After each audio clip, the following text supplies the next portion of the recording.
Hele vinteren. Den er blevet beskidt. Den er højst sandsynligt blevet tør for strøm. Måske vi tester det.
Så klar til ferie.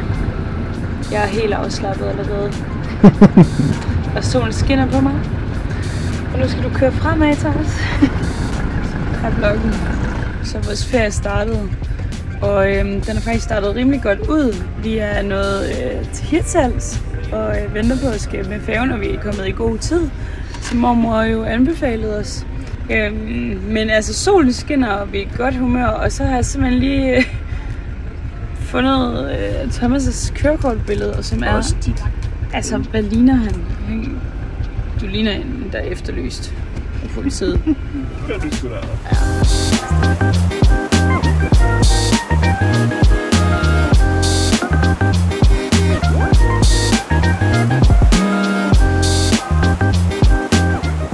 Morgenvloggen. Det er kanon her på færgen. Vi har sovet så godt i vores lille kahyt uden koøje. Og nu har jeg fået en gave af Thomas. En lille feriegave. Hvor vi skal løse morkoder. Og det går virkelig godt indtil videre. Gør det ikke? Nu er det godt kanon. Folk er vilde med det. Vi har fundet ud af, at det bliver underholdning til hele turen. Det går det er 25 sider inden vi er hurtigt færdige. Ja, men altså, vi skal også lave andet end at løse morkoder. Og se herude. Færgen upcoming om 1,5 time.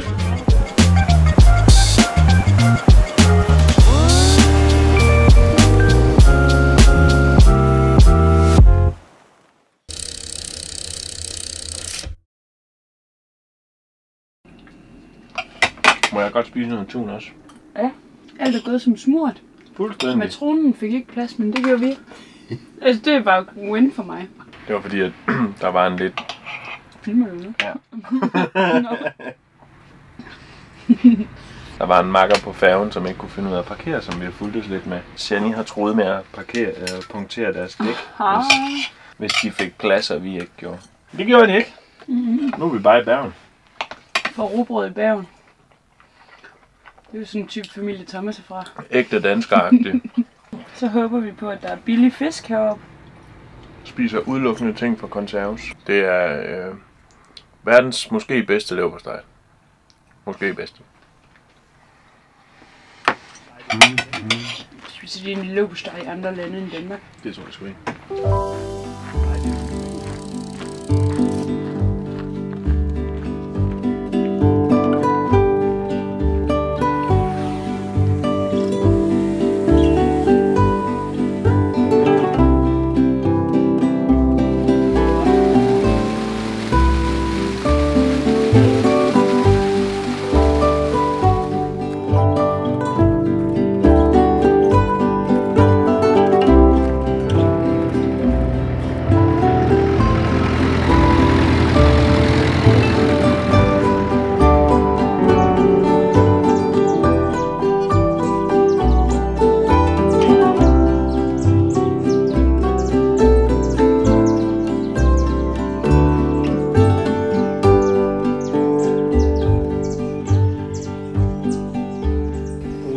time. Det er vloggetid. Det er vloggetid. Vloggen. Vi er kommet nord for Bergen og har fundet et herlækkert camperspot, hvor der ikke holder andre. Solvej, hun holder heroppe for toppen. Og så har vi faktisk været ude at bade her i det her dejlige iskolde vand. Men vi blev rene. Det var tiltrængt. Vi har været ude på en lille bitte vandretur i dag. På Kostalsvingene. Ikke Thomas? Meget flot. Meget flot. Og nu laver vi aftensmad her på vores selvbyggede bænk. Mellem nogle sten. Thomas kan godt lide at sidde på sten. Og vi skal starte ud med et lille parmesanflyt til forret. Det bestemmer du. Og hvis du kan spise flere, så ja. Og så skal vi have risotto til hovedret. Og selvfølgelig vin til alle retter.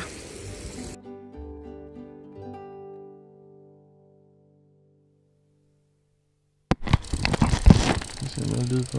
Så. Hvad vil du gerne spørge om? Hvor længe skal du vente her? 15 minutter. Fordi at der er manuel dirigering igennem Sandvik-tunnelen. Fordi de er ved at reparere på den. Men det gør ikke noget, for vi har kaffe. Og den er god. 5 Robert-priser fik denne danske animerede film fra 2004, der i 2018 blev efterfulgt af filmen Ternet Ninja. Tak til Knippe! Familien Gyldengård.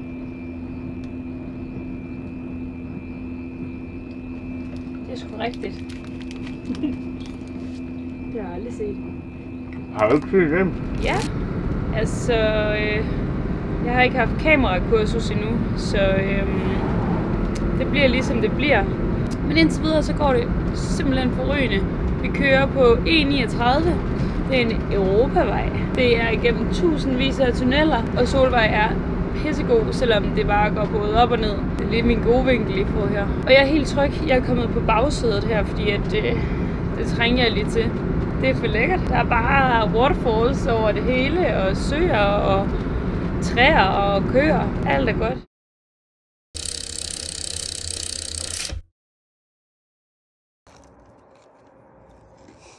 Du spiser chips.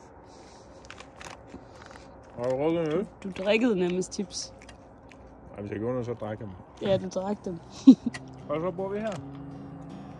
Her bor vi bare. Wow.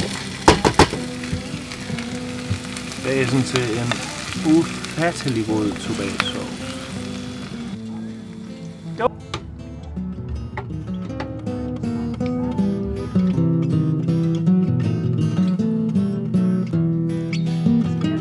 Så synes jeg, vi går med en italiensk, faktisk toskansk mere præcis.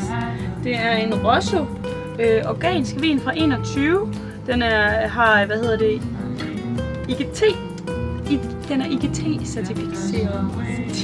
Er det sådan, man siger det? Og så hedder den Le du Abi. Det lyder lidt mere fransk. Den er fin, ikke? Det er lidt spændende, når den er organisk, faktisk. Og den er nøje udvalgt. Gode gardiner. Skål.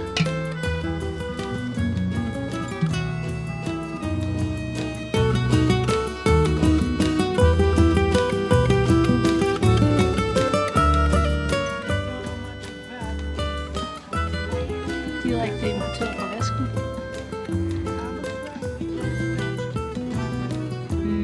Det smager kaffe. Nej, det smager dejligt.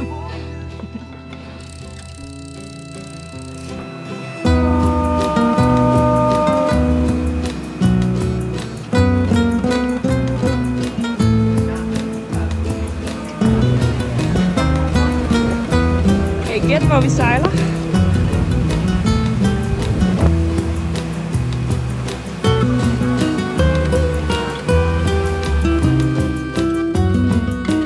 Vi lander på en campingplads.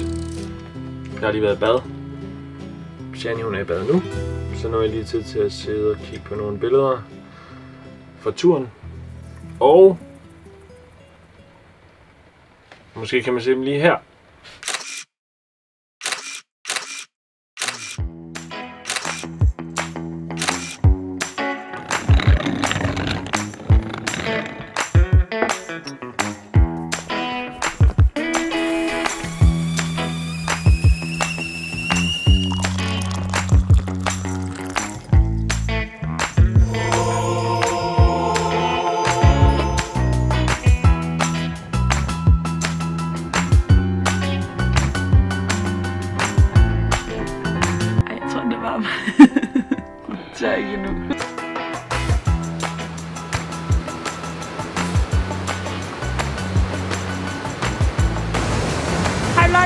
Vi er på vandretur op til Trollkyrka.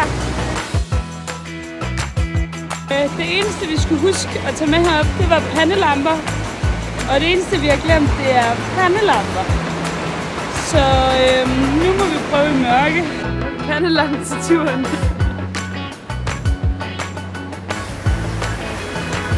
Så er vi i grotten.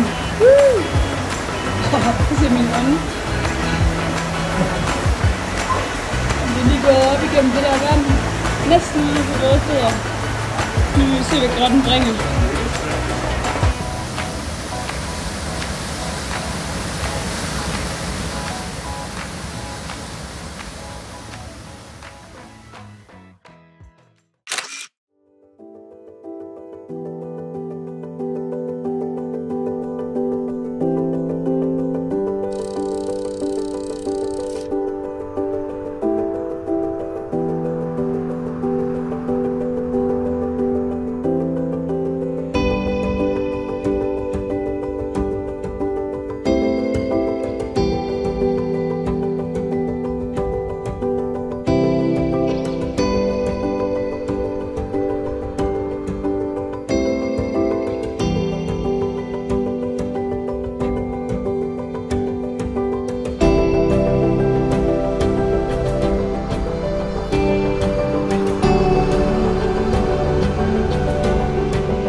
Velkommen til min rating af Thomas' nybagte boller på Omniaen.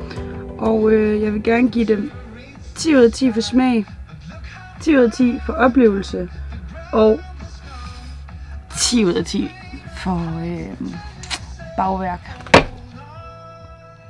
Selvom de kunne bruge lidt mere salt, men det kan man ikke smage. Det kan man ikke smage i Solvej. Thomas han har lige spottet en tuna milf hernede. Det vil sige, at hende her dame, der står og fisker, tror han fanger tun. Nej. Ergo tuna milf. Nej. Vi vil gerne have gode billeder af den der.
Thomas han kæmper en kamp her mod tidevandet.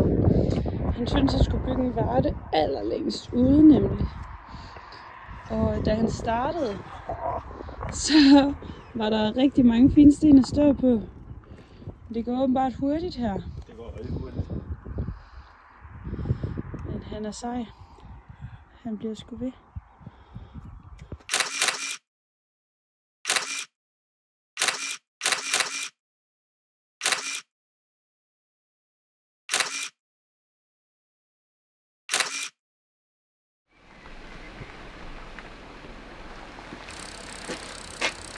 Var det lidt lækkert?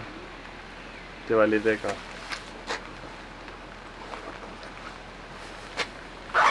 Vi hoppede i regntøjet. Jeg ved sgu ikke lige, hvor meget vi filmer for den vandretur, hvis det bliver ved med at regne sådan her. Men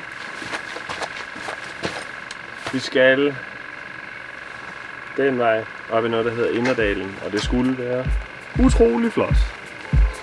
Så tror jeg nok, vi er nogen, der glæder os til.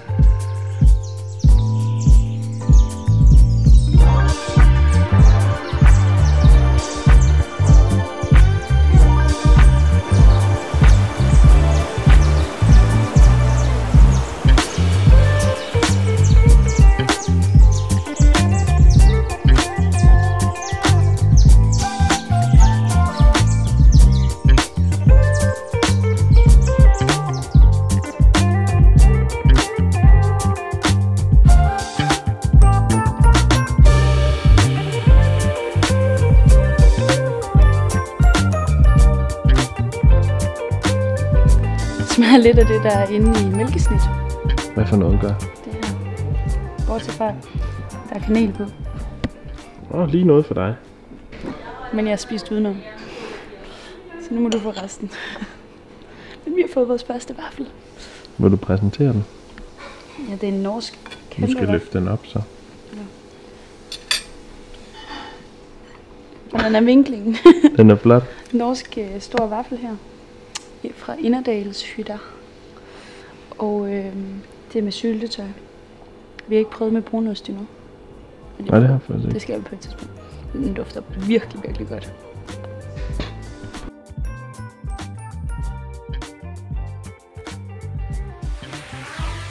Jeg er sgu kommet i junglen. Alone. Thomas han flyver rundt et eller andet sted med dronen. Så jeg gik lige på tur.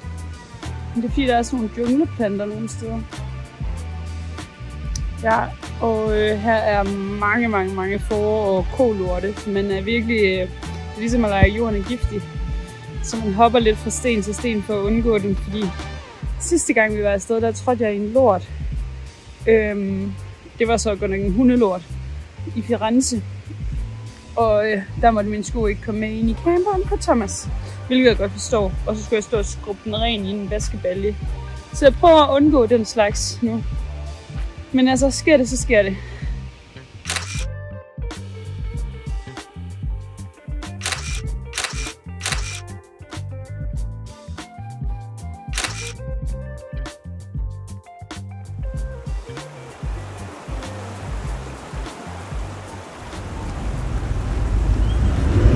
Vi kører langt i dag. Vi kører rigtig langt. Efter vi har gået langt. Nej, okay, vi gik ikke så langt. Ej, vi har da gået ok. 8 kilometers. Ja. Sådan ish. Og fik vaffel. Og fik fucking gode vafler. Men altså, vi varmer jo op til i morgen. Ja. Skal vi gå 16 km? Ja, vi skal gå på. Et sted mellem 12 og 20. Ja. Kommer an på, om man kommer på detours. Der er nemlig lidt klatrevej på noget af det, og der er der nogen, der siger, at man kan tage en omvej for at undgå det. Men altså, climbing fingers. Vi glæder os. Nu håber vi, at vi kan finde en parkeringsplads. Og sige. Kan du fortælle, hvad du laver? Jeg spiser morgenmad. Hvad får du? Laks. Og brød. Og garvel. Okay. Er det lækkert? Det er kanon. Svær norsk. Hvorfor spiser du det til morgenmad?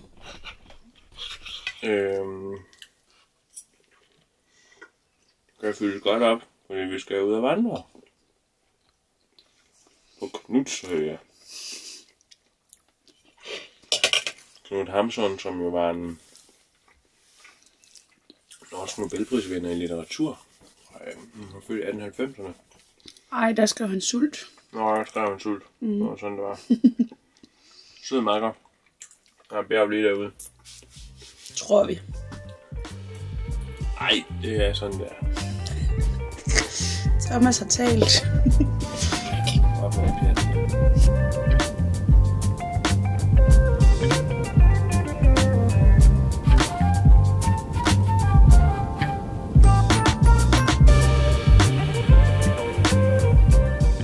Altså, vi er ude at vandre på Knudshøj, Høge, Knudshøj. Og vi står lige i kø til at klatre lidt, tror jeg. Men der er sol på os, og vi har pakket virkelig, virkelig meget tøj, og meget vand, og meget mad. Så jeg tror, at vi overlever.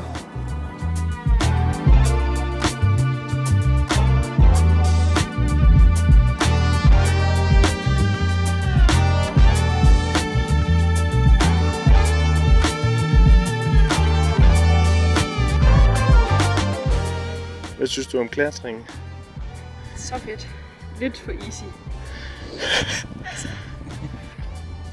Jeg vil sige, at vi kan godt være end det. Men det kan være, det kommer.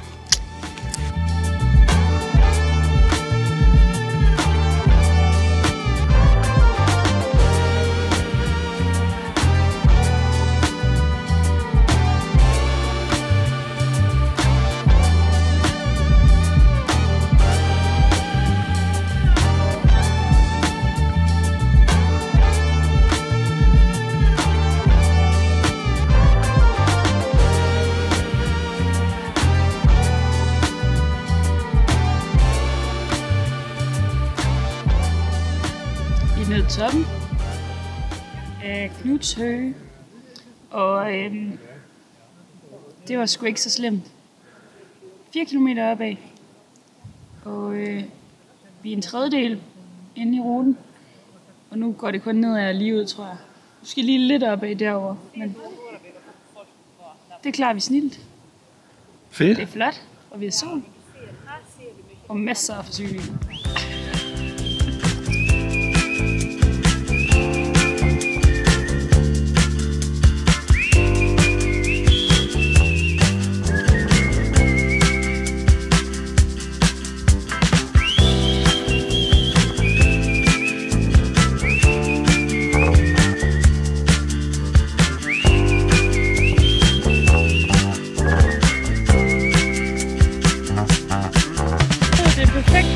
Frokostspot ude midt i floden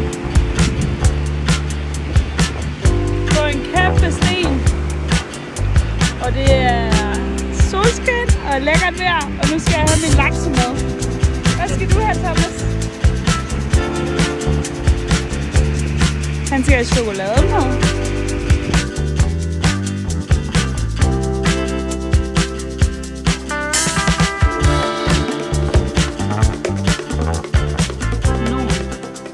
En god dag, og vi har været i bad. Thomas han gled ud på de der sten derude og har fået et lille sår på hånden, fordi han troede han lige skulle gå i bad på dem, men de bliver jo very slippery, når der kommer vand på.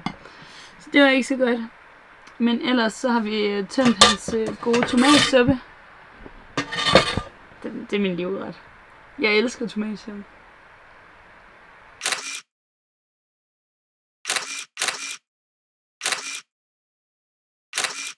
Hvad laver vi? Vi leder efter mit pas, men det er altså ikke min skyld, det er rødt dernede.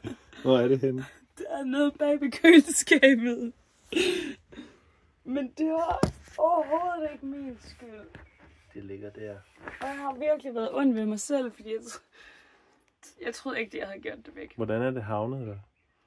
Det er kommet dernede, da Thomas han har fikset køleskabet. Er det ikke rigtigt? Jeg tror, det er kommet derned, fordi du har lagt dit pas på køleskabet. Det har jeg ikke. Det var da du fikset det den anden dag. Okay. Ej, jeg ved det ikke. Men i hvert fald er det fundet, og det er virkelig, virkelig, virkelig godt, for vi skal hjem i morgen. Til bryllup.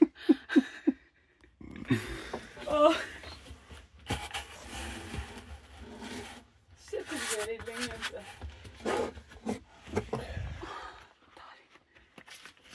Nej. Det er mit. Ja, den er god nok.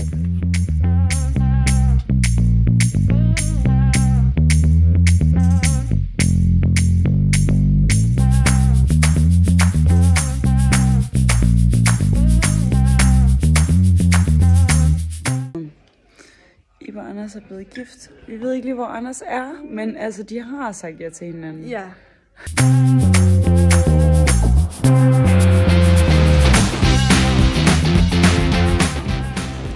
Vloggen.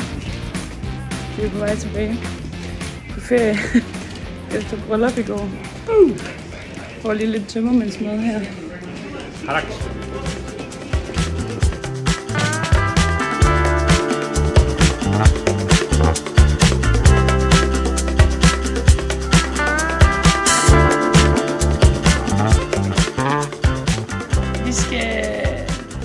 Du skal på rundtur. Se mit gamle hytte. Hytte.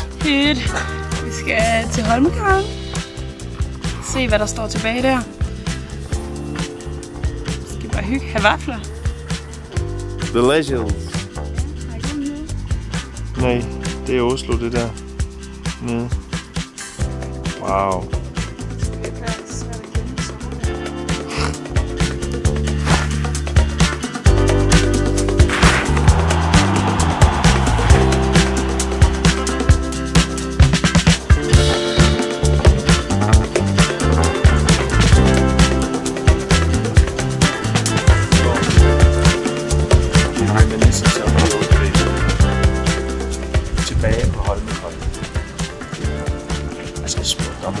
Det siger det bare. Så lige her, vi har mulighed for at bruge en skraldespand.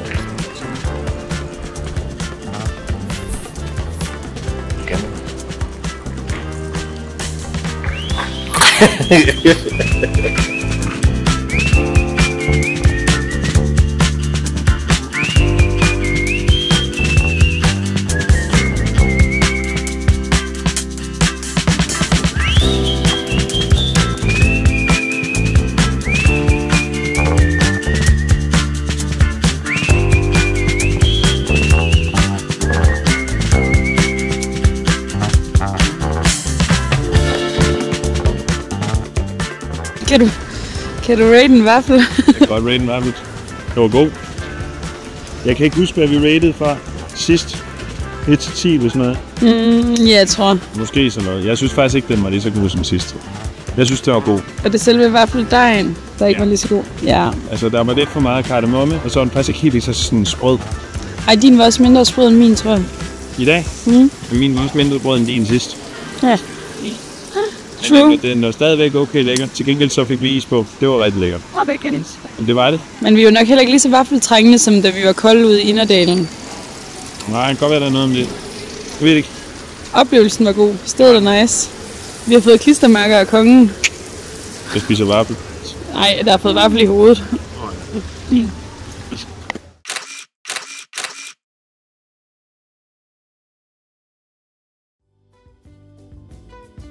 What is it? It's a mushroom. Den er flot. Tak. Det er jo ikke dig. Holy shit, det er smukt herfra. Det er jo lige sådan en lille panorering her. Art! Hey! Another sponge. Den er fake. Skal jeg sparke til den? That's not a fake.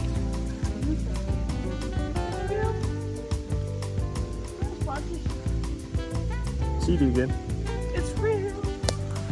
It's real sponges.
Oops.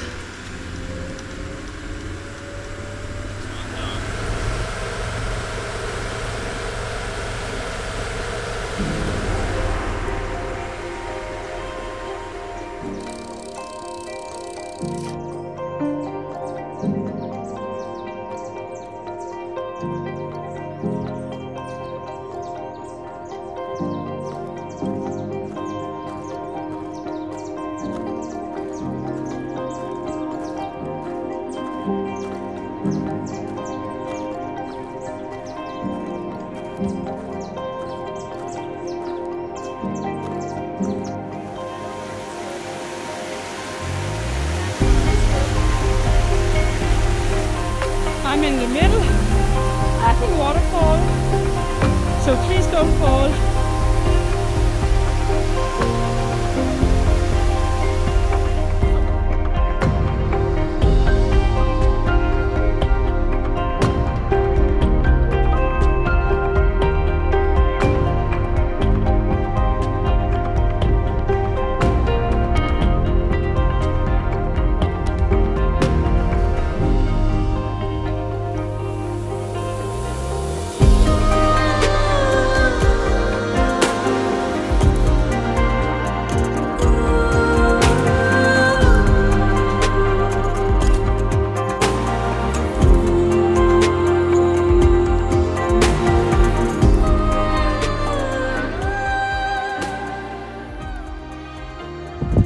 klokken. Vi er på toppen. Ui.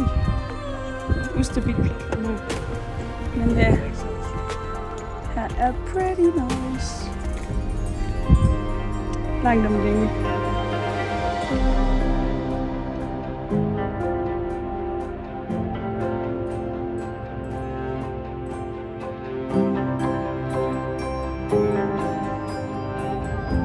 Hun kommer med vafler og sodavand med. Er det ikke sødt af hende?